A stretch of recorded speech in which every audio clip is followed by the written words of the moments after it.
Okay, well, I'm going to start. I have a few things before we get actually started, so that'll give maybe the rest of the people who are going to join us a chance to jump in still. I'm sure everyone saw the email, that's why you're here, but this session is sponsored by the CSADA, so we want to thank them for putting this on for us. This would normally be what we would do on the Saturday morning at the conference that's held, which is always called Coffee with Commissioners. So the opportunity just for us to hear from Liz about issues happening here in the northern section. So in light of the conference being held virtually this year, we decided to do that today. And it's not really coffee time, but we'll make the best of it, and we'll go from there. But before we get started with that, I want to take a second, and I've been waiting for a good time. There's never really a great time for stuff like this because we want to make sure that people get recognized from our section for doing an outstanding job. But last year at the conference, we were going to award a couple of people with Section AD of the Year awards, and as well as the Norma Kinsey or rookie of the year, or no, rookie AD, which is somebody less than 5 years experience. So we were actually going to honor Katie Campbell and Dave Contreras from Wheatland, Katie from Loyalton as our section AD of the award winners. And then Stephen Schuster from UPrep was awarded our Norm McKenzie AD award. So definitely want to recognize them and congratulate them on their great work. And I know so many of you do a lot at your schools and for the section, so we appreciate everybody. But we did want to honor those people, and wish we could have done it at a banquet, which we normally would do at the conference, but I think everybody understands that there's no real good way to do that in these times. So we'll do it here, and then maybe again, Liz, at the if we do the scholarship breakfast award things online, we can repeat that information there too. So I appreciate, again, you guys taking time. I know everybody's super busy, especially now that things are started back up somewhat at everybody's school site, and I definitely appreciate Liz taking time. I thought I would just give everybody a little, Liz does not need an introduction because everybody knows who she is, but some things that I found out, if the information is accurate. Liz graduated from Durham High School, so she is a Northern Section product herself, an athlete, and she attended Wake Forest as a volleyball player and was team MVP for 2 years, the way that I understand it. And was also the ACC awarded an ACC Scholar Athlete Award. So I don't think she's ever said that out loud to anybody, but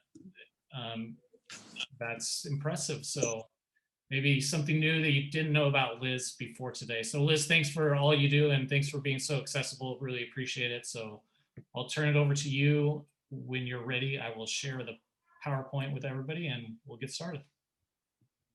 Thank you. Thanks to all of you guys for being here. It's great to see you and to know that you're there. Please know that I'm always just a phone call away.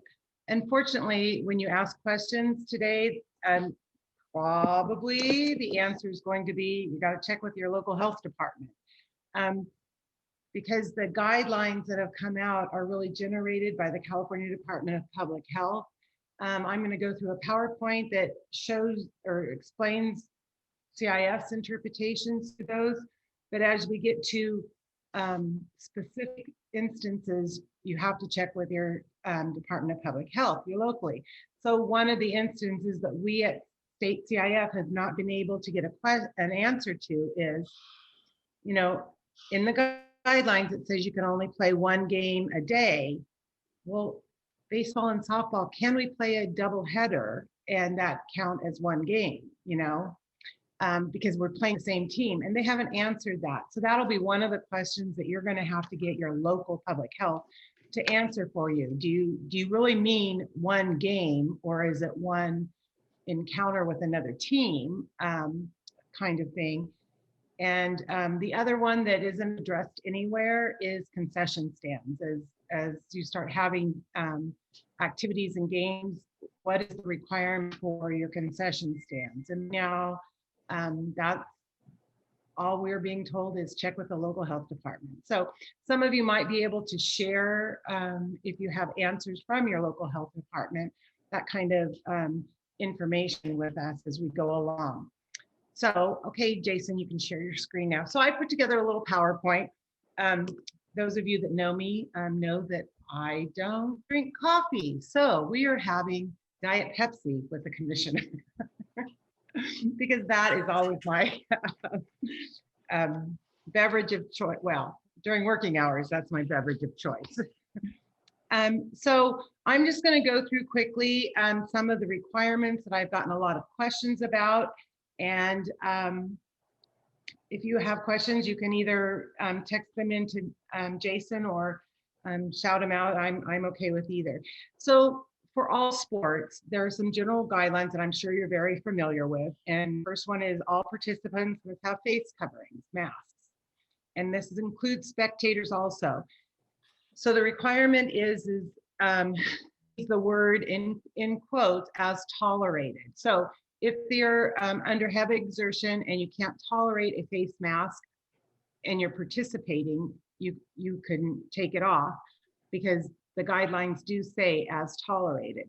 But if you're on the sideline or you have a spectator or you're a coach, the expectation is that you will have a face covering on all the time. It does say that only immediate household members can attend your games, and that all household members must be 6 feet apart. I mean, one household from another household is supposed to stay 6 feet apart, and there should be no mixing of households. I don't know how you're going to govern that, but that's what I'm just here to explain to you what the rules say. That you have your own water bottles and ability to have those, bring all your own equipment. There can be no traditional tournaments where you all go to one gym. You could, if you wanted to, have a tournament where 2 teams play at 8 o'clock in the morning, and at noontime, 2 other teams come into play. The first 2 teams leave and 2 other teams come into play. And at 4 o'clock in the afternoon, 2 more teams come in. You could do an 8-team tournament like that if you wanted to, or you could do it at separate sites. But you can't have all the teams in one site and participating. And then there's also the no out-of-state travel. I was asked that question this morning in the track and cross-country meeting. You know, well, we border Nevada or we border Oregon. Can we go, you know, to our bordering counties across the state? And unless your local health department waives that requirement, you cannot. So as we'll get later in the thing, you'll see that with practice and competitions, you have to institute a way to do contact tracing. So the practice 10-minute segments is really a way, if you can do it, that you don't have to do contact tracing within that group of people. So what the contact tracing says is close contact, 15 minutes or more. So if you can arrange your practice segments into 10-minute segments, then that would allow you to not have to use that specifically for contact tracing. Or if the question this morning that I got was, if one person on the team tests positive, does that mean all of the team is out? Well, it does if you had contact within 15 minutes or longer, close contact. So that's why the 10-minute segments is really recommended. Okay, Jason. And so then we go to testing, and it's this big uproar about what testing is and what they say. So our understanding is that football, if you're between 7 and 14, adjusted per 100,000, you have to test. If you drop below 7 1 week and then go up above 7 the next week, you have to start testing again. The week when you're below 7, you don't have to test, but would be when you're between 7 and 14, you have to test because you only are competing once a week. So you have to test once a week. So then the San Diego lawsuit came out, and the adjustments there are with the NCAA rules. And so now you can, all indoor sports, if you want, can participate. But they have to do testing within 48 hours of a competition. And that's within 48 hours of every competition, until you go down to, if you're playing basketball, wrestling, the color tier that sport is in. So I'm sure everybody is aware, Jason, with the next slide, of the color tiers and where each of the sports are. So in volleyball, you would have to get all the way down to yellow, your county tier in yellow, before you didn't test. Whereas basketball, or if you're playing it outdoors, you would be able to do, if you got down to orange, you would be able to not test. But mostly if it's indoor sports, you're going to have to get all the way down to yellow before you can't test.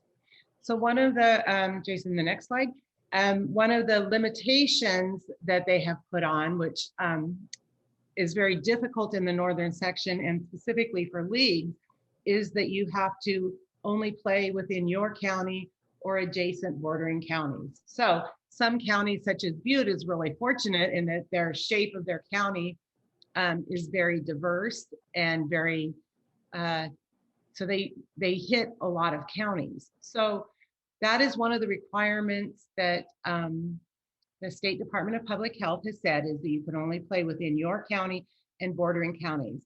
And with that, when they ruled that way back a long time ago, the executive committee of the northern section took playoffs off the board, because we can't do playoffs if we can't, play in counties that are not bordering us.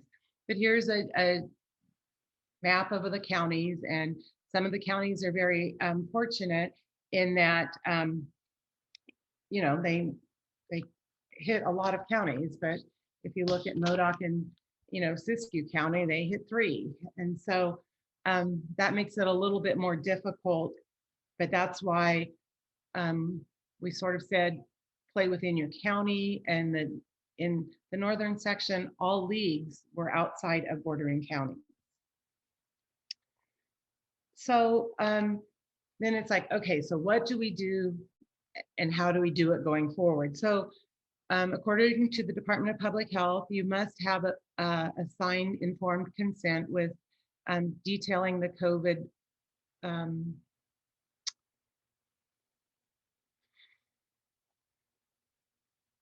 I'm sorry, detailing the COVID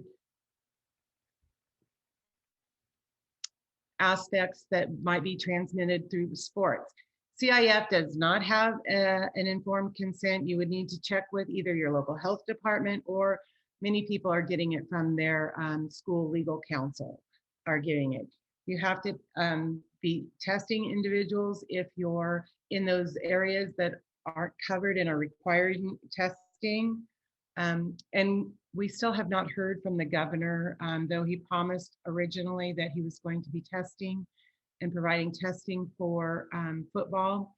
I have not heard of how that is going to be implemented, and we did ask that question and we still haven't been answered that. So you have to also go through a hygiene and equipment sanitation. And so what it says is anytime more than one person touches the ball, it should be sanitized. And new ones came out today, and they're posted on our website, both under the COVID-19 link, as well as our sports guidelines are the COVID-19 guidelines for each specific sport, and the recommendations for those sports are posted on our website. Return to sports after infection. It's important that you realize that if a student athlete has been infected and has recovered, they must be released by a doctor. And again, that's in order for them to return to practice. It's much like the concussion protocol, that they have to have a doctor's note to come back. And then the safety plan and the site-specific plan are requirements that the NCAA require, as well as if you're doing the indoor sports. And then the control and screening, again, is just who have the infected individuals been in contact with and doing contact tracing. The control and screening is for athletes to come to the games, the temperatures and the going through the questions. Those can be in relationship to self-done at home before they return. But they do have to be done as far as, the whole list of questions about, have you been around somebody that's been exposed, or have you been around somebody have you had a temperature? Have you had a sore throat?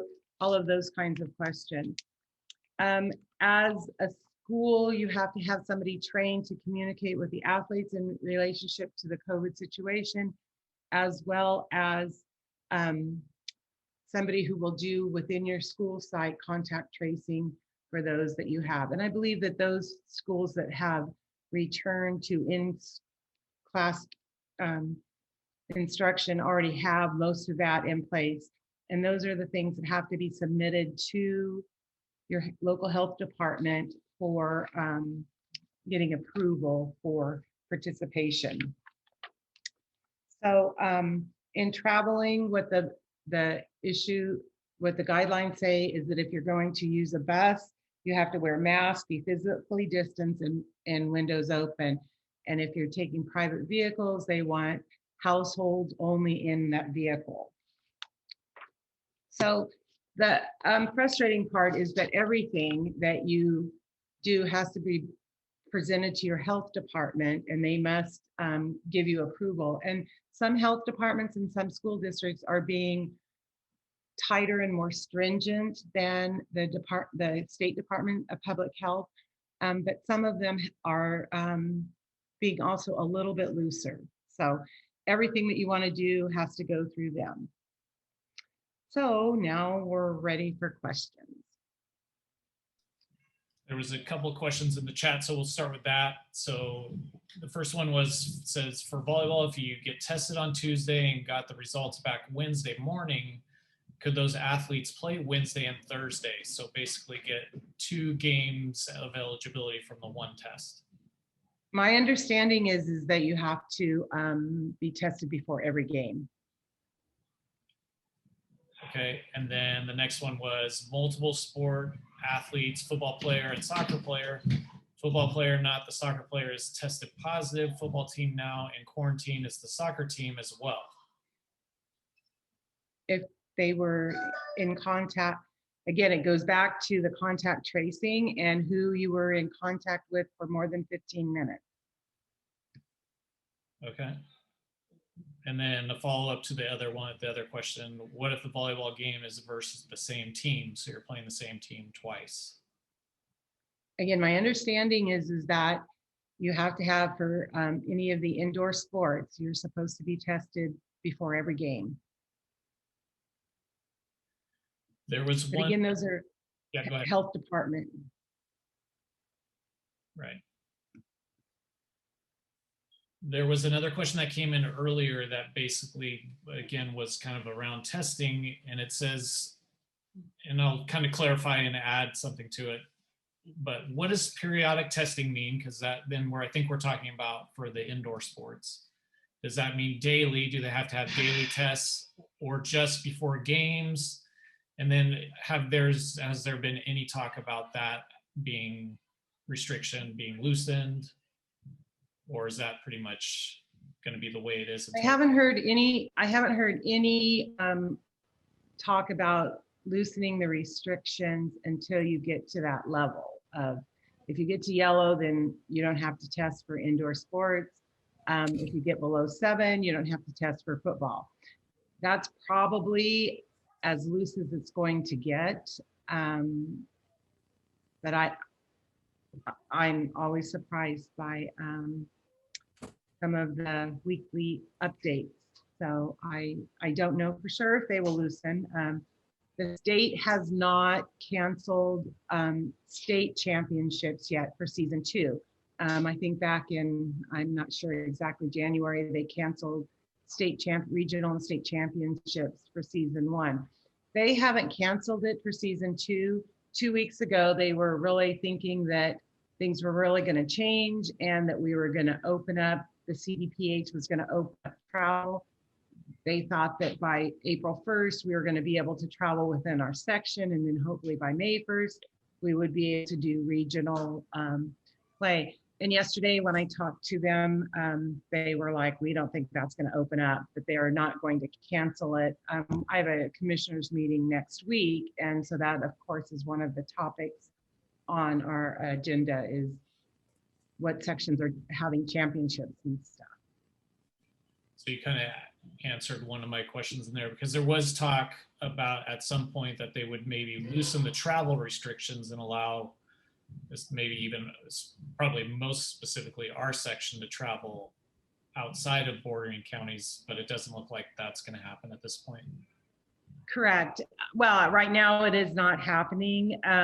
So what we've asked, originally we asked for, let us just travel within our section, and the answer was obviously no. And then we're like, one of the questions was, well, let us just travel.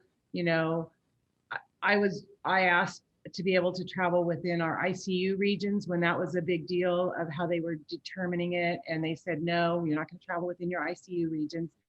And then the last one was, let us travel through one county so we can get to a third county, and they have not granted that yet. So we are pushing and trying to get some more open, but we haven't gotten it yet. But I heard this morning that some local counties are allowing travel through a county to get to a third county. A couple of questions in the chat around officials. Do we need to use approved associations, or can we have coaches officiating games? Well, we're not at this point in time. We're not using. If it's a game, and you're going to report scores and all of that, our contract with the association says that we will use approved associations. If it's a scrimmage, then you can have coaches officiate scrimmages. Have we confirmed that the associations are ready to have officials available and they're willing to do that? Or have we heard anything? I have heard from a few associations, and actually one of the football associations called me today and said, well, some weeks we don't have very many games. Can we send 7 officials to officiate a football game, but no more cost to the school? And I just said, you're going to have to talk to the individual athletic directors. The extra officials would be volunteering their time. I heard that the Reading Volleyball Association had people to do volleyball. So again, it's a association by association issue. And I'll do another question out of the chat, but by any means, if you want to ask an actual question, Liz, not that these aren't actual questions, but if you wanted to say your question, you can raise your hand, I'll unmute you, or you can unmute yourself. But there's another question in the chat around sanitation. So if baseball, softball players are using hand sanitizer, is that good enough for substituting like the actual balls? I think that's no, I don't believe it is. I believe under the baseball guidelines that are now new and on the website, you're supposed to have a dirty ball bucket and a clean ball bucket, and that's addressed in the specific sport guidelines. And those are posted on the section website or the state website? They're posted on both. Okay.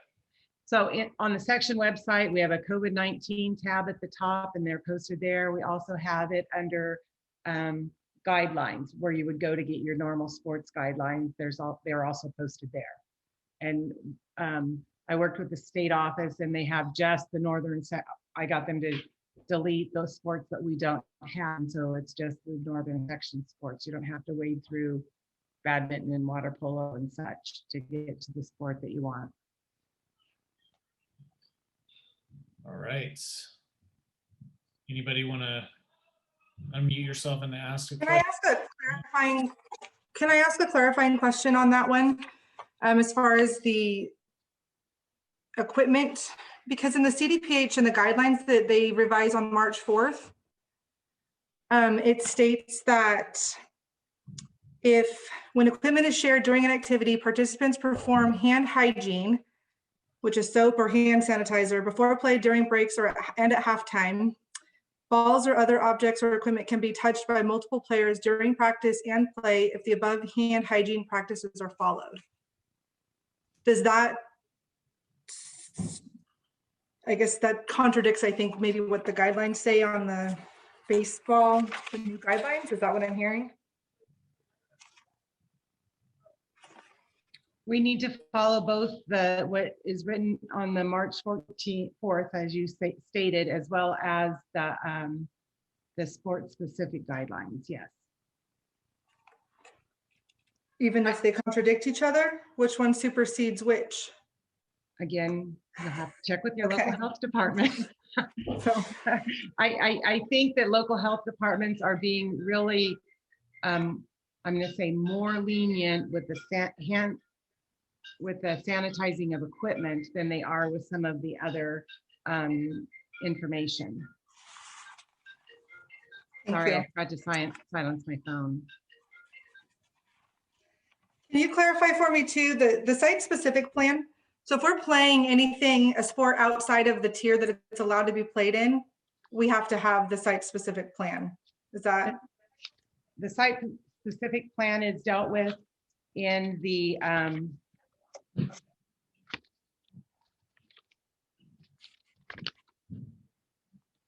it's on page 8 of the 9-page March thing, and it says a school must establish a written facility specific COVID-19 prevention plan. So that's the specific site. It says that, but it says it's under the conditions for return to play if not otherwise authorized. So does that mean only if we're playing outside of our colored tier? Again, you would have to check with your health department how much they want. Okay.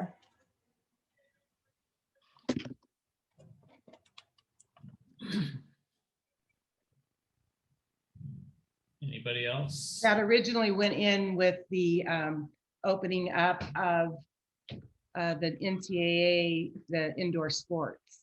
So that was part of the agreement with, we weren't involved, CIF was not involved in the lawsuit, so we weren't involved in the mediated agreement.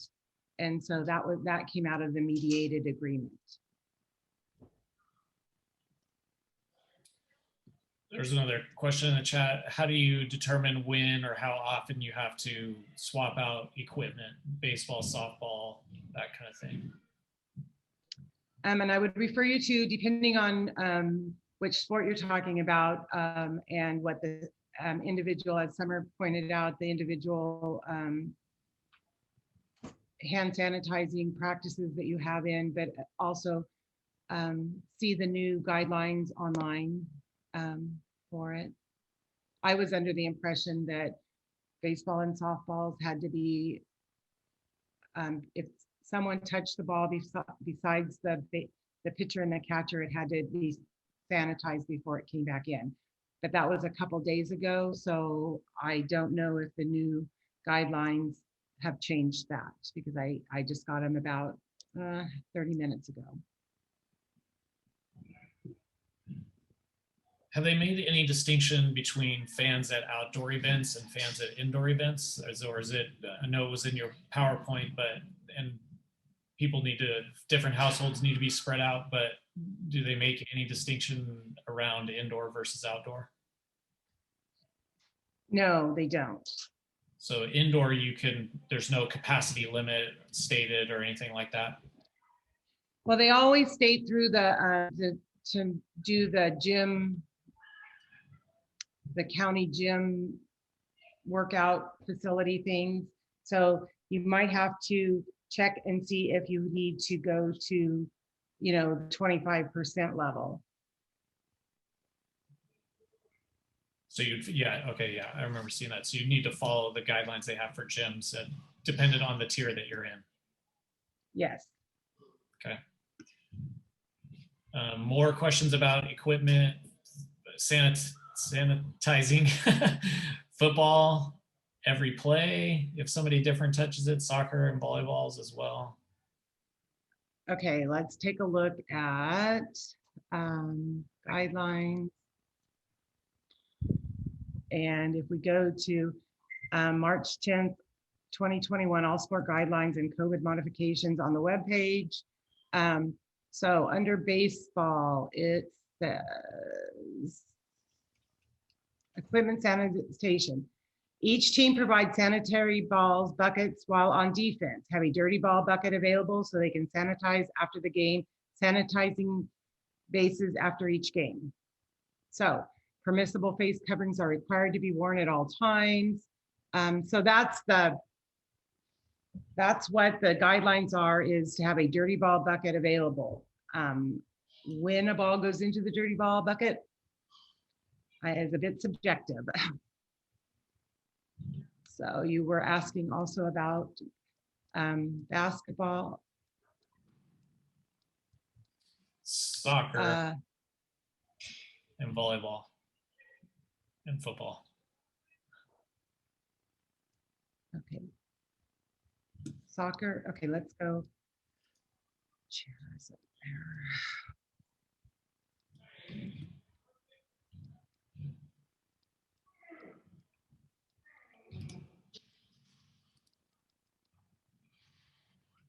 So football sanitation games shall utilize a 3-ball rotation, ensuring that anytime a ball goes out of play, it shall be sanitized thoroughly with bleach wipes before returning to the rotation. So that's what you have to do for footballs.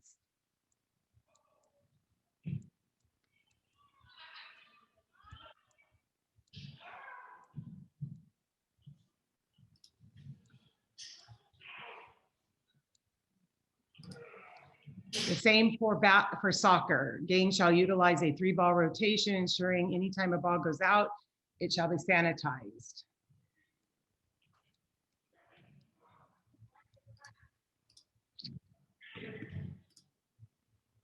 And softball has the same requirements as baseball. Was there another sport, Jason? I'm not sure which ones I meant. But I'll do this too. So you can see on the screen, I think Liz's is where you're at, just on the northern section webpage under the guidelines at the top. I'll go back one page.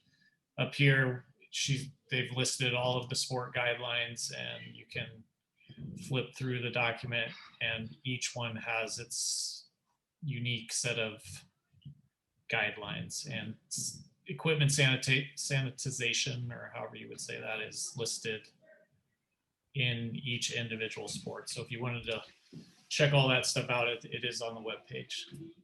And that was updated this afternoon. So we got it posted as soon as we received it. So that is new. There are some new information in there from the state.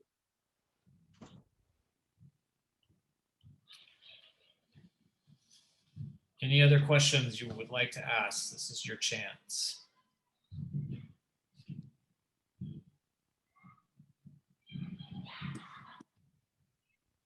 All right. I'll give it one more second, but just so everyone's aware, there are other virtual sessions that the CSADA is hosting. You can find those on their website at mycsada.org. They have a virtual conference schedule up. I know that there's one on leadership with Sue Inquist, the UCLA softball coach, I believe. She's hosting one in a couple of weeks, I think, maybe at the end of the month or beginning of April. And then I just saw on there before we started this meeting that they're playing another one with Ron Nichetti towards the end of April. So they're kind of spread out, hopefully not to have you sitting down in front of your computer for a long period of time, but just do quick little one-day, short, hour-long or maximum hour-long things. So if you're interested in those, check out this CSADA website, mycsada.org. And of course, if you haven't joined and want to become a member, there's a link on the website there to join that organization. So One last chance for questions for Liz before everyone heads out the door. Yeah. All right. Well, thanks, Liz. Appreciate it. And Well, thanks. Remember, I'm only a phone call away if you need me, or an email away. Just give me a call or an email. yep. All right. Well, thanks everybody for taking time. Hopefully it was useful for you to be here, and good luck with all of this. We will see you later. Thanks, Liz. Thank you, Jason. Bye.